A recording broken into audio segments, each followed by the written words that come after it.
মোবাইলের চার্জ চলে গেলে যতটুকু টেনশন আপনি করেন, নামাজ ছেড়ে দিলে ততটুকু টেনশন করেন না কেন? কথা বলেন ঠিক কিনা? ফেসবুক লক হয়ে গেলে আপনার টেনশনে খাবার দাবার বন্ধ হয়ে যায়। আপনি আমার নবীর সামনে দাঁড়াতে পারবেন? আপনি আল্লাহর সামনে কেমনে দাঁড়াবেন? আল্লাহ তো আপনার পক্ষে গিয়ে ফেরেশতাদের বিরুদ্ধে গিয়েছিল। আল্লাহ বলছেন, ইন্নী জাইলুন ফিল আরদি খলিফা, আমি জমিনে আমার খলিফা বানাবো, মানুষ বানাবো।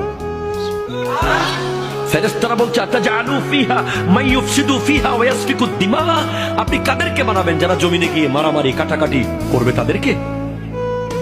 আল্লাহ বলছেন, না, ইন্নী আ'লামু মা লা তা'লামুন, আমি যা জানি তোমরা তা জানো না।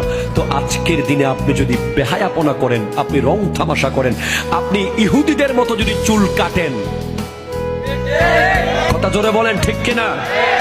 চুলের এদিকে ঘষা মারা, এদিকে আগা মারা, ওইদিকে মাথা মেরে দেওয়া, আনারস কাট, এগুলো মুসলমানের চুল নয়, এগুলো ইহুদিদের চুল। কথা বলেন ঠিক কিনা?